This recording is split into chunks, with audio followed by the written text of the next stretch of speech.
आज हम आपको एक दिलचस्प कहानी सुनाते हैं जिसका नाम है अक्लमंद परिंदा। ये कहानी है एक सुस्त कौवे और मेहनती चिड़िया की। चिड़िया बहुत रहमदिल और मेहमान नवाज थी। 3 दिन तक चिड़िया इसी तरह कौवे की मेहमान नवाजी करती रही और कौवा खूब मौज उड़ाता रहा। चौथे दिन चिड़िया ने कौवे से कहा, कौवे भैया बुरा मत मानिएगा, मगर अब तो बारिश भी रुक चुकी है।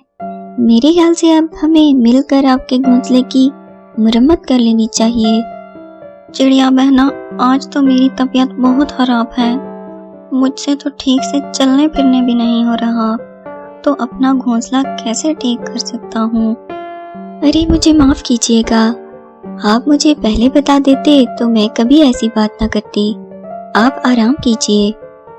चिड़िया ने कौवे के लिए खिचड़ी बनाई और इसे पेश करते हुए बोली, ये लीजिए कौवे भैया, गर्मा गर्म खिचड़ी खाइए, इससे आप जल्दी ठीक हो जाएंगे। मुझे जरा बाहर काम से जाना है, थोड़ी देर से आऊंगी।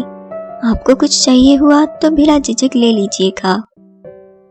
इधर चिड़िया ने सोच रखा था कि वो आज कौवे का घोंसला ठीक करेगी, क्योंकि कौवा बीमार है।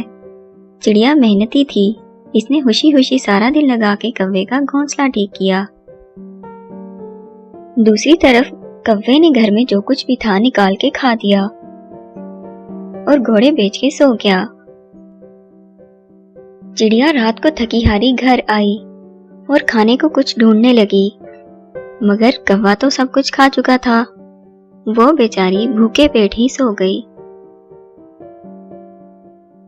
सुबह उठकर चिड़िया ने कौवे से कहा, कौवे भैया, मेरे पास आपके लिए एक सरप्राइज है, मेरे साथ चलिए, मैं दिखाती हूँ। कौवा चिड़िया के साथ चल पड़ा। सामने जाकर कौवे ने देखा कि इसका घोंसला बिल्कुल सही सलामत है और पहले से भी ज्यादा बेहतर हालत में है। कैसा लगा मेरा सरप्राइज? मैंने आपका घोंसला ठीक कर दिया। अब आप सुकून से अपने घोंसले में रह सकते हैं। अब मैं चलती हूँ। अल्लाह हाफिज।